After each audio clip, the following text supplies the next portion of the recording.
Hello everyone, हम class 8th geography NCERT को study कर रहे हैं और आज के इस वीडियो में हम इस बुक का चैप्टर नंबर 5 जिसका टाइटल है उद्योग, इसके बारे में डिस्कस करेंगे। तो चलो स्टार्ट करते हैं।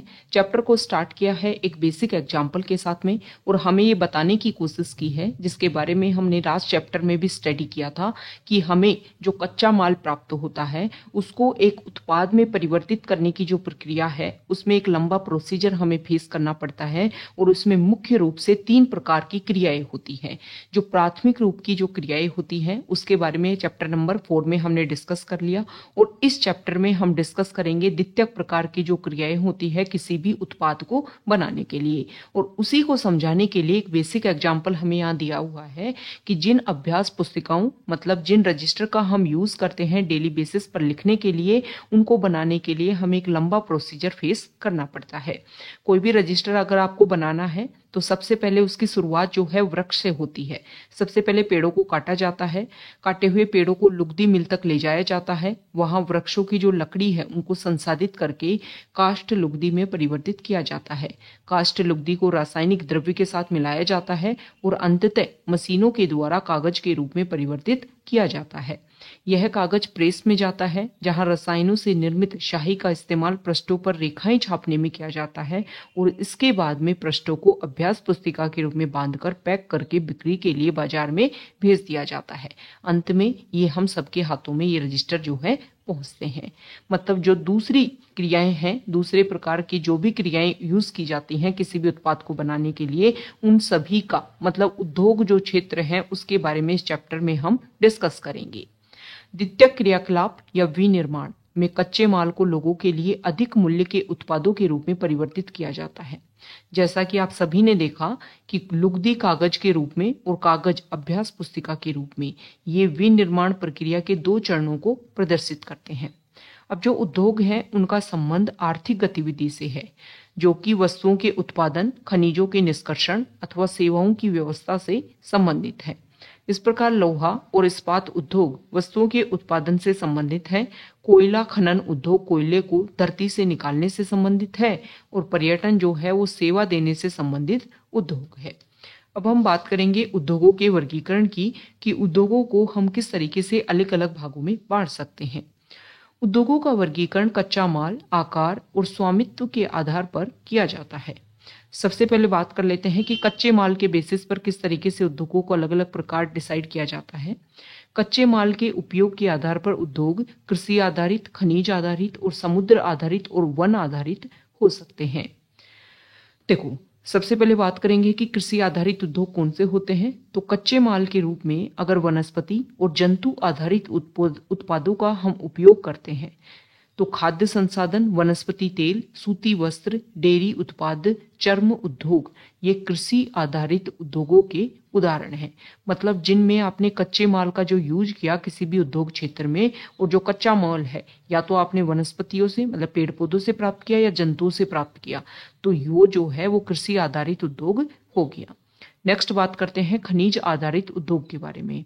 खनिज आधारित उद्योग प्राथमिक उद्योग हैं जो खनिज अयस्कों का उपयोग कच्चे माल के रूप में करते हैं। इन उद्योगों के उत्पाद अन्य उद्योगों का पोषण करते हैं। अयस्क से निर्मित लोहा खनिज आधारित उद्योग का उत्पाद है और जो लोहा है वो कई अन्य उत्पादों के विनिर्माण के लिए कच्चे माल के रूप में प्रयुक्त किया जाता है। ओके, तो खनिज आधारित जो उद्योग है उनको प्राथमिक उद्योग के नाम से जाना जाता है, क्योंकि इनमें जो प्रोडक्ट बनता है वो किसी और उद्योग के लिए एक तरीके से फाउंडेशन का रोल प्ले करता है। जैसे जो लोहा बना, उस लोहे का उपयोग आप किस तरीके से करोगे? भारी मशीनें बनाने के लिए, भवन निर्माण सामग्री और रेल के डिब्बे बनाने के लिए। समुद्र आधारित उद्योग की अगर हम बात करें तो सागरों और महासागरों से प्राप्त उत्पादों का उपयोग कच्चे माल के रूप में उपयोग करते हैं, जैसे कि समुद्री खाद्य प्रसंस्करण उद्योग और मत्स्य तेल निर्माण इसके कुछ उदाहरण हैं। वन आधारित उद्योगों में अगर हम बात करें तो वनों से प्राप्त जो उत्पाद हैं उनका उपयोग कच्चे माल के रूप में करते हैं। तो लुगदी एवं कागज, औषध रसायन, फर्नीचर और भवन निर्माण वनों से संबंधित उद्योग हैं। तो ये हमने कच्चे माल के बेसिस पर उद्योगों के कितने प्रकार, उन सभी के बारे में हमने डिस्कस किया। अब हम उद्योगों के प्रकार डिस्कस करेंगे उनके आकार के बेसिस पर। देखो, उद्योगों का आकार का तात्पर्य निवेश की गई पूंजी की राशि, नियोजित लोगों की संख्या और उत्पादन की मात्रा है। मतलब किसी भी उद्योग में कितने लोग काम कर रहे हैं, कितना उसमें पैसा लगाया गया है और कितना उससे उत्पादन हो रहा है, इसके बेसिस पर उद्योग का आकार जो है वो डिसाइड किया जाता है। और आकार के आधार पर उद्योगों को दो भागों में बांटा जा सकता है, लघु आकार के उद्योग और वृहत आकार के उद्योग। कुटीर या घरेलू उद्योग छोटे पैमाने के उद्योग हैं जिसमें दस्तकारों के द्वारा उत्पादों का निर्माण हाथ से होता है, जैसे कि टोकरी बुनाई, मिट्टी के बर्तन और अन्य हस्त निर्मित वस्तुएं कुटीर उद्योगों के उदाहरण हैं। बड़े पैमाने के उद्योग जो बड़ी मात्रा में वस्तुओं का उत्पादन करते हैं, उनकी तुलना में छोटे पैमाने के उद्योग कम पूंजी और प्रौद्योगिकी का उपयोग करते हैं। मतलब जो बड़े आकार के उद्योग हैं उनमें टेक्नोलॉजी का ज़्यादा यूज़ होता है, उनमें अगर हम बात करें तो मनी का ज़्यादा यूज़ होता है। बड़े पैमाने के जो उद्योग हैं उनमें पूंजी का निवेश अधिक होता है और जो टेक्नोलॉजी है वो उच्च स्तर की यूज की जाती है। रेशम बुनाई और खाद्य प्रक्रमण उद्योग जो है वो लघु पैमाने के उद्योग हैं, लेकिन ऑटोमोबाइल और भारी मशीनों का उत्पाद बड़े पैमाने के उद्योग हैं। तो हमने आकार के बेसिस पर भी देख लिया कि उद्योग जो है वो कितने प्रकार के होते हैं। अब बात करेंगे स्वामित्व के बेसिस पर। स्वामित्व के आधार पर उद्योगों को निजी क्षेत्र, राज्य स्वामित्व और अन्य सार्वजनिक क्षेत्र, संयुक्त क्षेत्र और सहकारी क्षेत्र में वर्गीकृत किया जा सकता है। निजी क्षेत्र के उद्योगों का स्वामित्व और संचालन या तो एक व्यक्ति या व्यक्तियों के समूह द्वारा किया जाता है।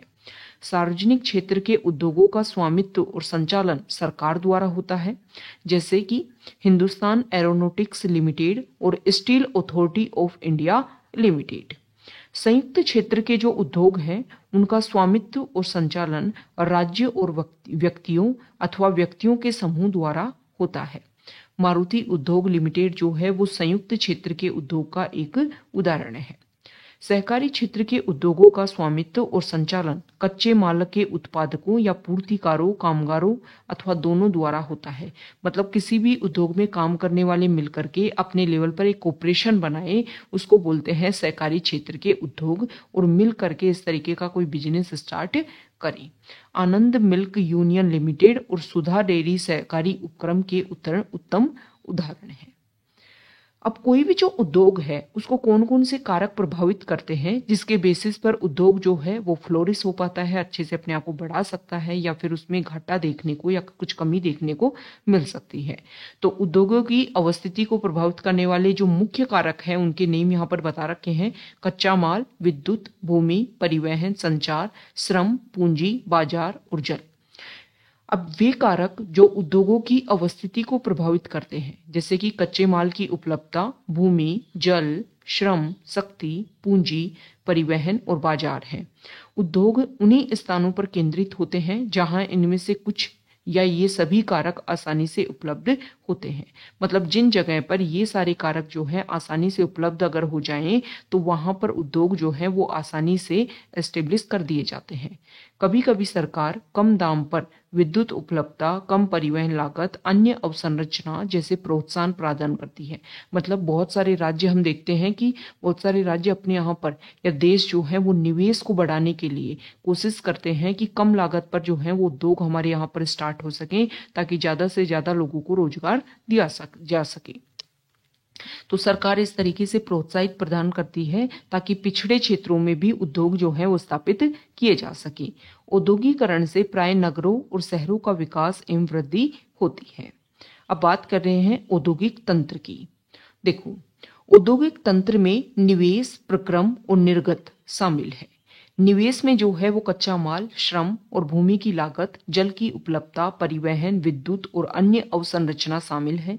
प्रक्रम में कई प्रकार के क्रियाकलाप शामिल है जो कच्चे माल को परिष्कृत माल में परिवर्तित करते हैं, और निर्गत जो है वो अंतिम उत्पाद और इससे अर्जित आय है।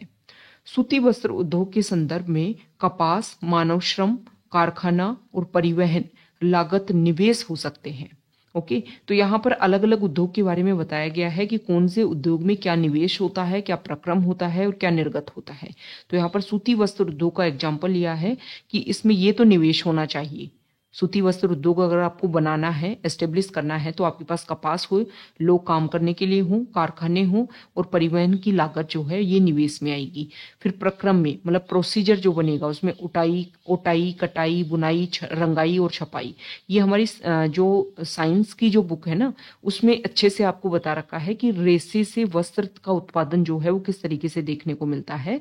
तो क्लास 6 और 7 की जो पुस्तक है, बुक है, उसमें आप जाकर के अच्छे से पढ़ सकते हो उसको कि किस तरीके से जो सूती वस्त्र उद्योग अगर आपको बनाने हैं तो रेशे जो हमें मिलते हैं, जैसे कि हमें भेड़ों से हमने ऊन ली, ओके, और भेड़ों से हमने ऊन लेकर के उससे ऊनी वस्त्र हमें बनाने हैं, तो उसको किस तरीके से आप उसको क्लियर करोगे, किस तरीके से उसकी रंगाई करते हैं, ये सारा प्रोसीजर, ओके।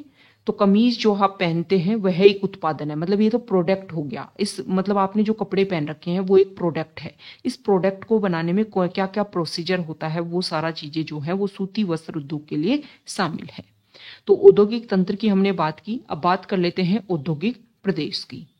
औद्योगिक प्रदेश का विकास तब होता है जब कई प्रकार के उद्योग जो हैं वो एक दूसरे के निकट स्थित होते हैं और वे अपनी निकटता के लाभ आपस में बांटते हैं। जैसे कि आप इस तरीके से समझ लिए कि मान लो कहीं पर जो है वो ऑटोमोबाइल इंडस्ट्री जो है वो एस्टेब्लिश हुई है, गाड़ियों का जो मैन्युफैक्चरिंग है वो एस्टेब्लिश हुआ है, तो उसके आसपास में ही अदर कंपनी जैसे नट बोल्ट बनाने वाली कंपनी या फिर टायर बनाने वाली कंपनी जो है वो एस्टेब्लिश हो जाएंगी, ताकि उनको परिवहन में जो है वो ज़्यादा खर्चा ना करना पड़े। तो इस तरीके से जो एक दूसरे के आसपास जो अलग अलग तरीके के उद्योग जो हैं वो स्थापित हो जाते हैं और सारे उद्योग जो हैं वो एक दूसरे को सहायता भी करते हैं, तो उनको बोलते हैं औद्योगिक प्रदेश। विश्व के प्रमुख औद्योगिक प्रदेश पूर्वोत्तर अमेरिका, पश्चिमी और मध्य यूरोप, पूर्वी यूरोप और पूर्वी एशिया में है। मुख्य औद्योगिक प्रदेश अधिकांशतः शीतोष्ण कटिबंधीय क्षेत्रों, समुद्री पत्तनों के समीप, मतलब समुद्री जो पोर्ट है ना आपके, वहां पर ज्यादा एस्टेब्लिश होते हैं। विशेष तौर पर कोयला क्षेत्र के निकट भी स्थित होते हैं, जो भी आपके औद्योगिक प्रदेश है। यहाँ पर पूरे वर्ल्ड का मैप दिया हुआ है और ये ब्लैक कलर जो है वो शो करता है कि किस तरीके से कहाँ कहाँ पर औद्योगिक प्रदेश जो है वो एस्टेब्लिश है। भारत में अनेक औद्योगिक प्रदेश हैं, जैसे कि मुंबई पुणे समूह, बेंगलोर, तमिलनाडु प्रदेश, हुगली प्रदेश, अहमदाबाद वडोदरा प्रदेश, छोटा नागपुर औद्योगिक प्रदेश, विशाखापट्टनम गुंटूर औद्योगिक प्रदेश, गुड़गांव दिल्ली मेरठ औद्योगिक प्रदेश, कोल्लम तिरुवनंतपुरम औद्योगिक प्रदेश। तो ये तो हमने बात की औद्योगिक तंत्र, औद्योगिक प्रदेश की। अब जो उद्योग जो एस्टेब्लिश होते हैं उनकी वजह से कई बार बहुत सारी समस्या भी देखने को मिलती है, जिसको बोलते हैं औद्योगिक विपदा। तो उद्योगों में दुर्घटना या विपदा जो है वो मुख्य रूप से तकनीकी विफलता या संकट उत्पन्न करने वाले पदार्थों के बेतरतीब उपयोग के कारण घटित होती है। तो यहाँ पर एग्जाम्पल दे रखा है और इसके बारे में बहुत बार क्वेश्चन पूछा जाता है कि भोपाल में जो गैस त्रासदी हुई थी वो कौन सी डेट को हुई थी, किसकी कौन सी विषैली गैस जो है वो उसका रिसाव देखने को मिला था जिसकी वजह से प्रॉब्लम हुई थी। तो भोपाल में 3 दिसंबर 1984 को लगभग रात के 12:30 बजे यह घटना हुई और यह अब तक की सबसे त्रासदपूर्ण औद्योगिक दुर्घटना है। यह एक प्रौद्योगिकीय दुर्घटना है जिसमें यूनियन कार्बाइड के कीटनाशी कारखाने से हाइड्रोजन साइनाइड तथा प्रतिक्रियाशील उत्पादों के साथ साथ अत्यंत विषैली मिथाइल आइसोसाइनेट, जिसको MIC के नाम से भी जानते हैं, गैस का रिसाव हुआ था। 1989 में सरकारी सूचना के अनुसार लगभग 35,598 व्यक्तियों की इस त्रासदी में मृत्यु हो गई थी। हजारों लोग जो बच गए थे वो आज भी एक या एक से अधिक बीमारियों जैसे कि अंधापन, प्रतिरक्षा तंत्र विकृति, आंत्रशोथ विकृतियों आदि से पीड़ित हैं। 23 दिसंबर 2005 को इसी तरीके की जो इशू है वो चीन के गाओ कायो में चोंगगेंगिंग में गैस कूप विस्फोट से 243 लोगों की मृत्यु और 9,000 लोग दुर्घटनाग्रस्त हो गए थे। इन स्थानों से 64,000 लोगों को विस्थापित किया गया था। कई लोग विस्फोट के बाद न भाग सकने के कारण मर गए थे। वे जो समय समय पर भाग पाए, वे लोग जो समय पर भाग निकल लिए, उनकी आंखें, त्वचा और फेफड़े जो है वो गैस से क्षतिग्रस्त हो गए थे। तो जोखिम कैसे कम किया जा सकता है? मतलब देखो, औद्योगिक प्रदेश तो स्थापित होंगे ही होंगे, क्योंकि ये चीजें जो हैं वो किसी भी देश की जो गति है, किसी भी देश का जो विकास है उसको डिसाइड करते हैं। तो हम कैसे कम कर सकते हैं इन जोखिमों को? देखो, पहला पॉइंट ये है कि घने बसे आवासीय क्षेत्रों को औद्योगिक क्षेत्रों से बहुत अलग दूर रखना चाहिए। मतलब जहां पर आवासीय क्षेत्र है वहां पर उद्योगों को स्थापित नहीं किया जाना चाहिए। उद्योगों के समीप बसने वाले लोगों को दुर्घटना होने की स्थिति में विषैले या खतरनाक पदार्थों के संग्रहण और उसके संभव प्रभावों का ज्ञान होना चाहिए। मतलब अगर मान लो पास में उद्योग भी है तो वहां पर कौन सा प्रोसीजर से क्या बनाया जाता है, कौन कौन से विषैली चीजें जो है वहां पर यूज की जाती हैं, इन सभी चीजों को लेकर के एक अवेयरनेस होनी चाहिए वहां के लोगों में। आग की चेतावनी और अग्निशमन की व्यवस्था को उन्नत किया जाना चाहिए। विषैले पदार्थों के भंडारण क्षमता की सीमा होनी चाहिए। उद्योगों में प्रदूषण नियंत्रण के उपाय को उन्नत किया जाना चाहिए। यहाँ पर बता रखा है कि उभरते हुए जो उद्योग हैं उनको सनराइज उद्योग के नाम से भी जाना जाता है। इसमें सूचना प्रौद्योगिकी, स्वास्थ्य लाभ, सत्कार तथा ज्ञान से संबंधित उद्योग शामिल हैं। यहाँ पर कुछ इंपोर्टेंट शब्दावली जिनके बारे में अभी हम डिस्कस करेंगे।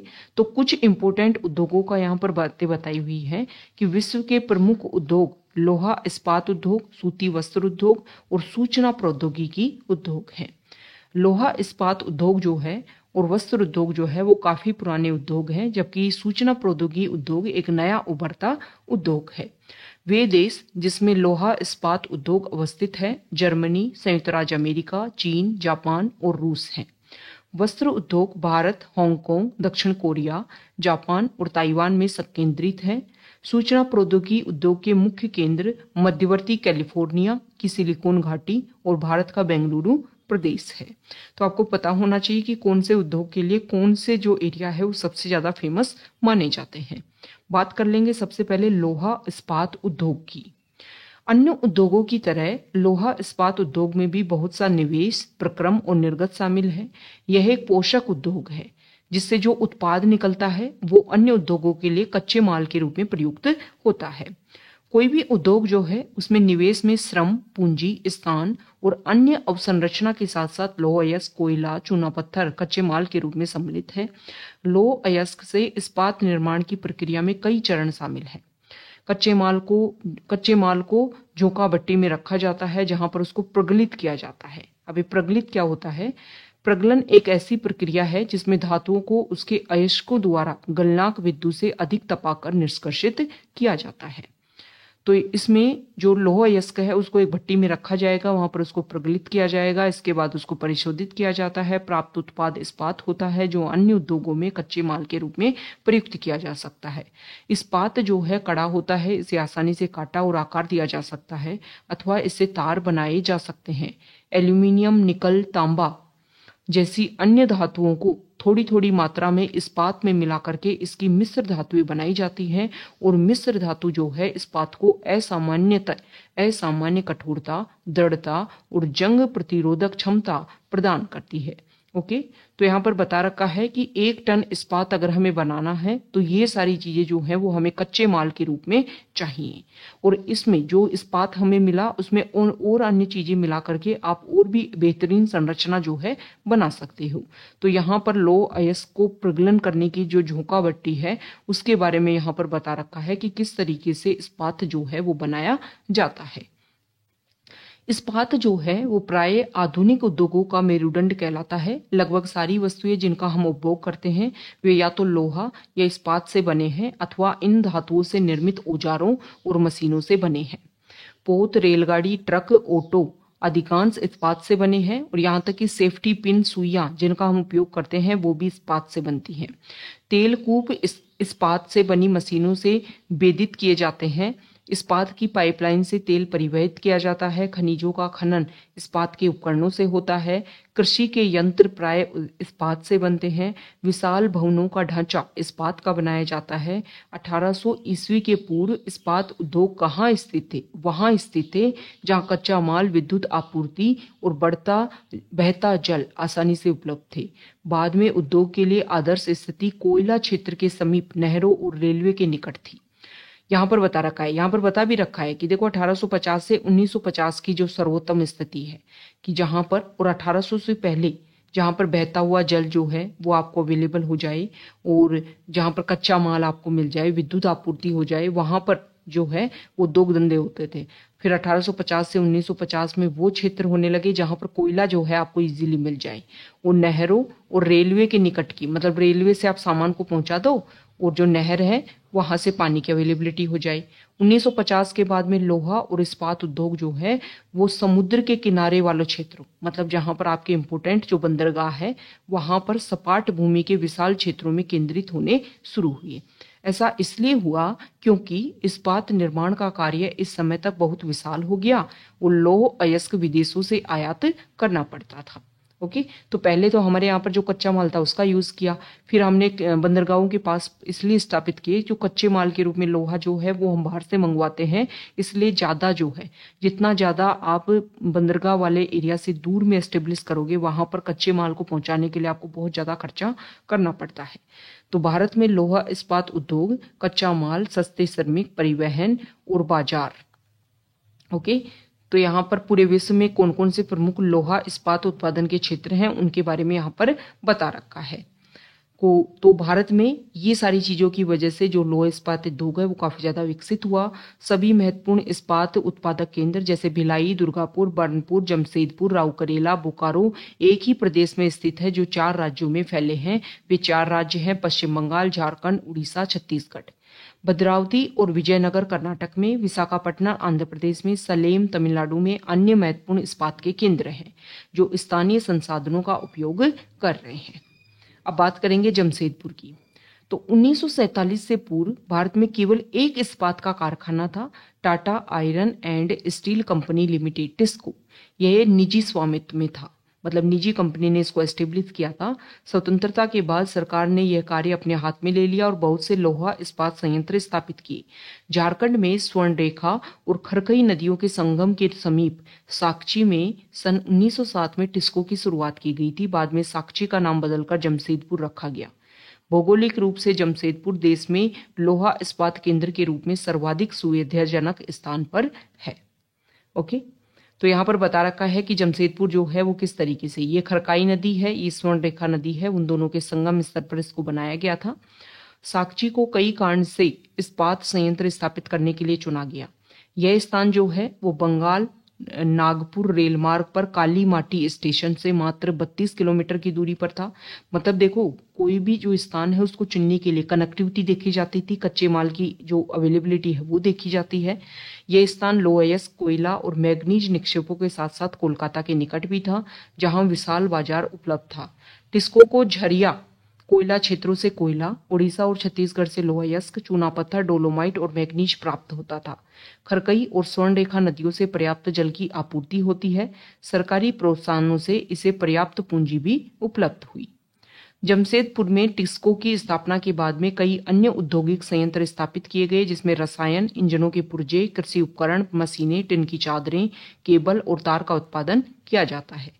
भारत में लौह इस्पात उद्योग के विकास से त्वरित औद्योगिक विकास आरंभ हुआ।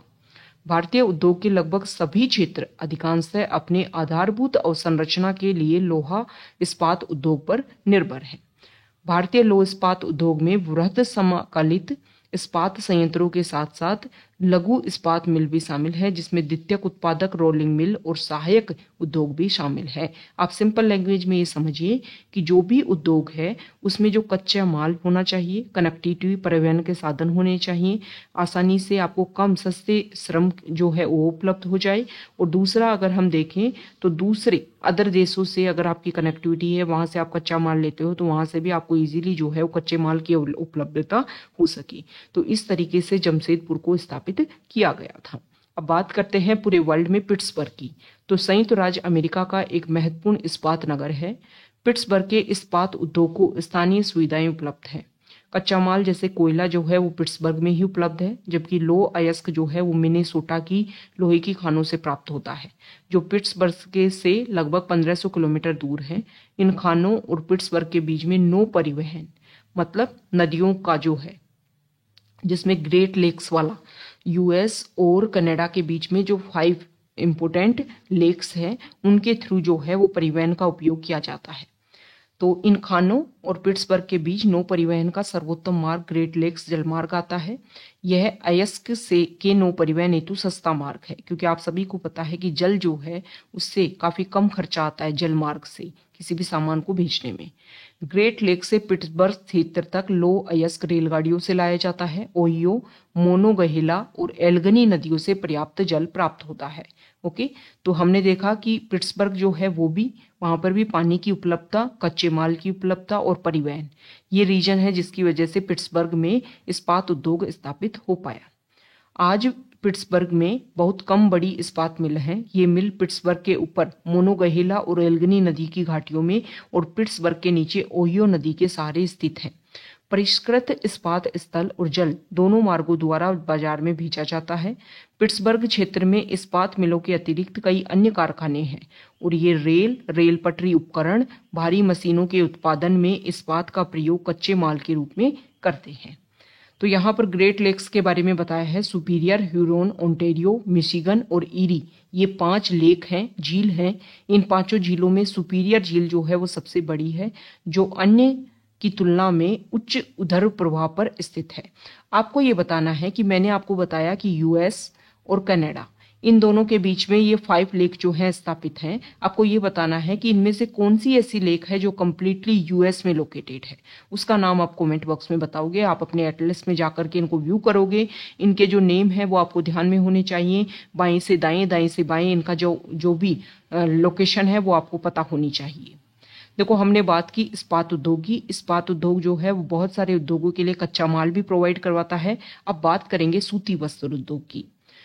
धागे से कपड़े की बुनाई जो है एक प्राचीन कला है। कपास, ऊन, सिल्क, जूट और पटसन का प्रयोग वस्त्र निर्माण में होता है और उपयोग में लाए गए कच्चे माल के आधार पर वस्त्र उद्योग का वर्गीकरण किया जा सकता है। रेसे वस्त्र उद्योग के लिए कच्चे माल हैं। रेसे प्राकृतिक भी हो सकते हैं और मानव निर्मित भी हो सकते हैं। प्राकृतिक रेसों की अगर हम बात करें तो ऊन, सिल्क, कपास, लिनन और जूट जो है, ये जो मतलब प्राकृतिक रेसे जो हैं यहाँ से प्राप्त किए जाते हैं। और मानव निर्मित रेसों में नाइलॉन, पॉलिएस्टर, एक्रिलिक और रेयन शामिल है। ओके, शब्द टेक्सटाइल जो है वो लैटिन के टेक्सियरे से उत्पन्न हुआ है, जिसका अर्थ बुनना होता है। सूती वस्त्र उद्योग विश्व के प्राचीनतम उद्योगों में से एक है। 18वीं सदी की जो औद्योगिक क्रांति तक सूती वस्त्र जो है वो सिर्फ हाथों से, मतलब हथकरघों में कपड़े बनाए जाते थे। फिर 18वीं सदी में पावर लूम ने पहले ब्रिटेन में, बाद में विश्व के अन्य दूसरे भागों में भी सूती वस्त्र उद्योग के विकास को आगे बढ़ाया। आज भारत, चीन, जापान, संयुक्त राज्य अमेरिका सूती वस्त्र के महत्वपूर्ण उत्पादक हैं। भारत में अत्यंत गुणवत्ता के सूती वस्त्र उत्पादन करने की गौरवपूर्ण परंपरा रही है। ब्रिटिश शासन से पूर्व हाथ से कते और हाथ से बुने हुए वस्त्रों का एक विस्तृत भारतीय बाजार था। ढाका का मलमल, मसूलीपट्टनम की छीट और कालीकट के केलिकू तथा बुरहानपुर, ओके, तो ये प्रमुख सूती वस्त्र उद्योगों को बताया गया है कि कहाँ पर सूती वस्त्र उद्योग है।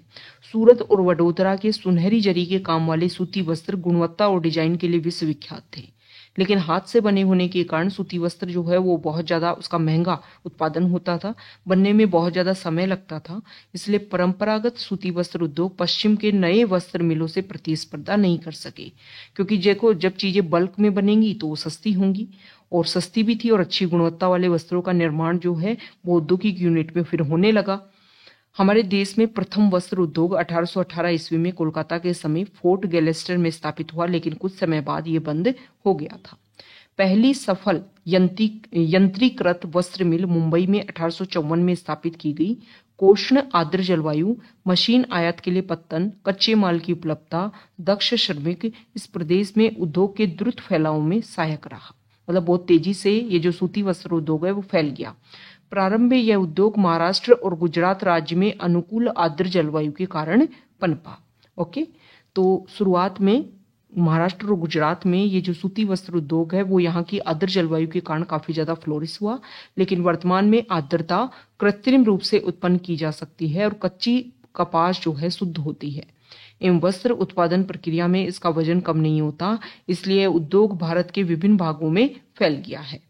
ओके, मतलब आर्द्रता का होना बहुत जरूरी है सूती वस्त्र उद्योग के निर्माण के लिए, लेकिन अभी प्रेजेंट टाइम में टेक्नोलॉजी इतनी ज्यादा हो गई है कि आप कृत्रिम आर्द्रता जो है वो भी डेवलप कर लेते हो, इसलिए जो है वो देश के अलग अलग भागों में भी अब वस्त्र उत्पादन प्रक्रिया होने लग गई है, जैसे कि कोयम्बटूर, कानपुर, चेन्नई, अहमदाबाद, मुंबई, कोलकाता, लुधियाना, पुदुचेरी और पानीपत कुछ अन्य महत्वपूर्ण केंद्र हैं। बात कर लेते हैं अहमदाबाद की। अहमदाबाद गुजरात में साबरमती नदी के तट पर स्थित है। 1859 में यहाँ पहली सूती मिल स्थापित हुई थी। यह यथाशीघ्र ही मुंबई के बाद भारत का दूसरा सबसे बड़ा वस्त्र निर्माता नगर बन गया। अहमदाबाद को प्राय भारत का मैनचेस्टर कहा जाता है। अनुकूल अवस्थिति कारक अहमदाबाद में सूती वस्त्र उद्योग के विकास में सहायक थे। मतलब यहाँ पर जो अनुकूल परिस्थितियां होनी चाहिए सूती वस्त्र उद्योग के विकास के लिए, वो सब कुछ यहाँ पर अवेलेबल थी। अहमदाबाद कपास उत्पन्न करने वाले क्षेत्र के बहुत निकट स्थित है। यहाँ कच्चा माल आसानी से उपलब्ध होता है। जलवायु जो है कताई और बुनाई के लिए आदर्श है। सपाट भूभाग, भूमि की आसानी से उपलब्धता मिलों की स्थापना में उपयुक्त है।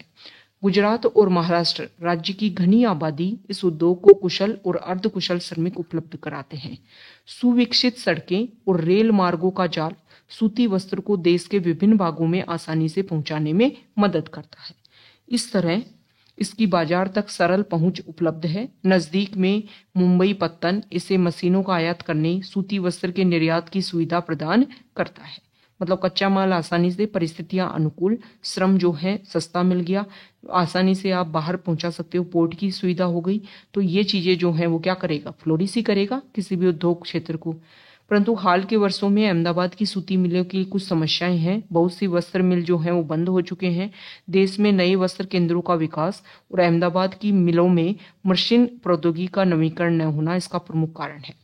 क्या कारण रहा कि अहमदाबाद की जो मिलें हैं वो बंद होती गई, कि वहां पर टेक्नोलॉजी जो है वो टाइम के साथ अपग्रेड नहीं की गई और नए कृषि जो केंद्र हैं, नए वस्त्र केंद्र जो हैं उनका विकास होने लगा, जिसकी वजह से अहमदाबाद की जो मिलें हैं वो एक तरीके से फेल होने लग गई। ओके, अब बात कर लेते हैं ओसाका की। तो ओसाका जापान का एक महत्वपूर्ण वस्त्र निर्माण केंद्र है। इसे जापान का मानचेस्टर के नाम से भी जाना जाता है। ओसाका में सूती वस्त्र उद्योग का विकास कई भौगोलिक कारणों से हुआ।